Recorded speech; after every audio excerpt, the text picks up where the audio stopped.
last few weeks ago, and there was about 10 to 15 people. There was a warrant out for their arrest because they never showed up in court.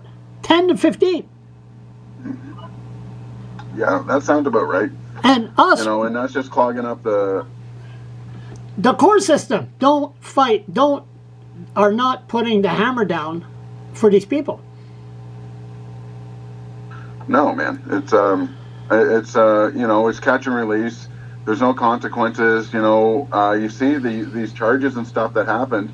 You look what's happened out in Surrey, out in Nanaimo and stuff. There's people out there that are getting charged with violent crimes and being let out in the streets, and they're committing more violent crimes. We're seeing an uptick of aggression down here in St. John, and it's even our lovable drug enthusiasts that used to not give us a hard time and stuff like that are now acting more aggressive.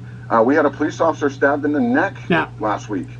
We see people getting the crap beat out of them all the time down here. Yeah. So what is it? What are we supposed to do? Nothing? Turn a sympathetic eye? Let's do something. Let's start enforcing the bylaws we do have, like the law. Let's start enforcing, distracted driving laws for people that do drive-by philanthropy and give people money at traffic lights. That should be a ticket for anybody that's going to do that, distracted driving, and cut down on the real problem is enabling these people to spend their money on drugs or whatever they want, other than, shelter and food. If they're down there in this encampment, there's a good chance that they're spending their money on drugs.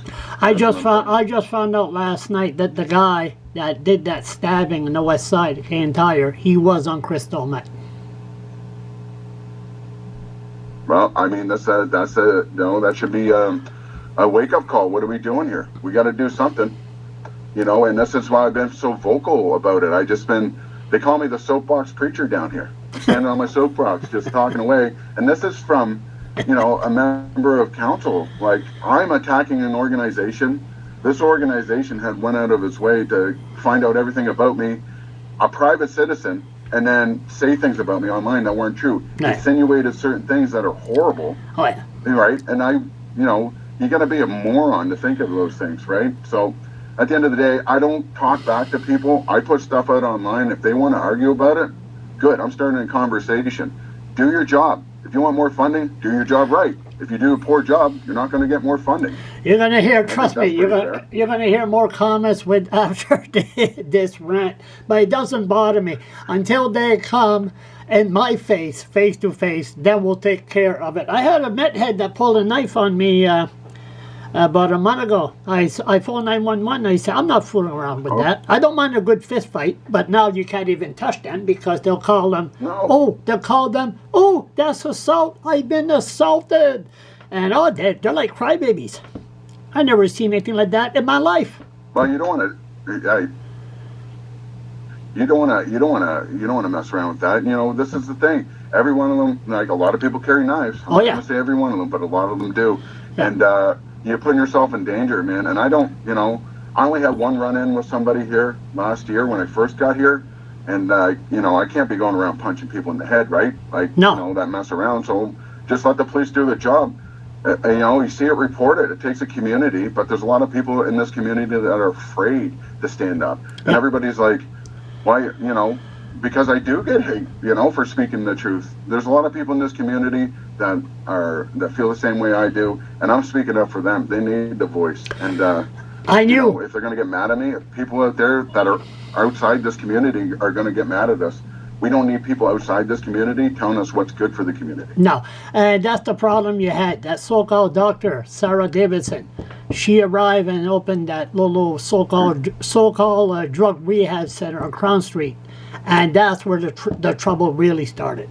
And I knew, I predicted that one. I said, once I found out that we're going to St. John, I said, oh boy, here we go. And it's not good. It's not good at all. I think it should be we should have a healthy discussion on everything going on here, like harm reduction and stuff like that, and all this stuff.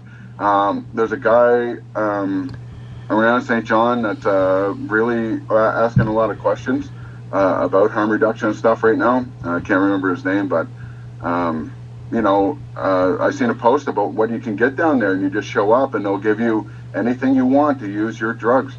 I mean, like a pipe, needles, bubble AIDS, pipes, like, AIDS, you name AIDS, it. And I mean, AIDS, it's New a big- Brunswick. AIDS, New Brunswick it's called.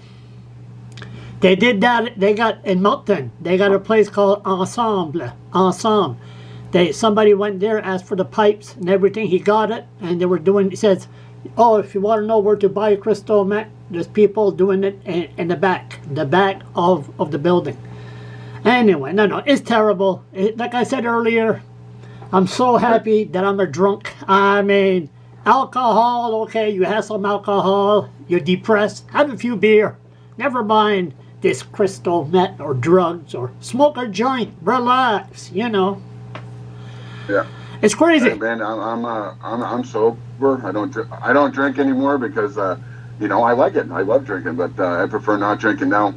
Really lost its effect for me. So I walk the walk and I talk the talk about sobriety and recovery and stuff like that. So I understand what people need. And the last thing I needed when I was drinking and stuff like that was someone give me more beer, you know, because I was just going to drink it, right? So. Anyway, listen. You keep on doing what you're doing. Yeah, man, I will, and you keep doing what you're doing, and I'm glad that we had this little chat. I had no idea who you were because I get a lot of people messaging me, and I'm always weary if they're like a scammer trying to steal my stuff. So anybody who sends me a link, I'm not going to click on it, but. You know, you've been messaging back and forth, and we had a quick little chat before we did this video. Yeah. So I showed you. I walked you in my backyard, and you seen what was up. So that was quite a video. You gave me the platform to speak about what's going on here, and that was quite a video this morning, huh? Right. That was quite a video this morning on that Medhead. The Tim Horton.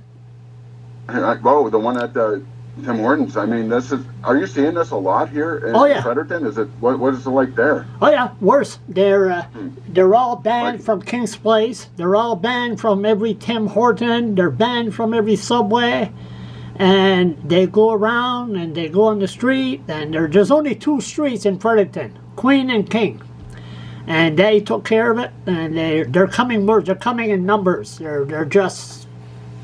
It's terrible.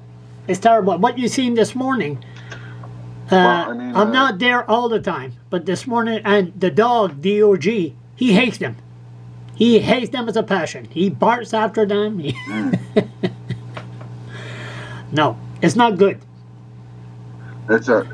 No, I don't know what the solution is, but I think the solution is if you're going to ignore the problem of the drug use and the crime, you're not going to help these people that were without houses, you know, the homeless that are using drugs. You can't just give them a place to go and die. You know, that's the big thing. And, you know, it's not housing first. We need treatment first, long-term treatment. And you know, care in between that, then housing. You know, this is not an overnight fix. No. This is a long-term problem, and we need to do something. See, the problem we got, if you fight for the homeless, the poor, they're like this. And you're making ground.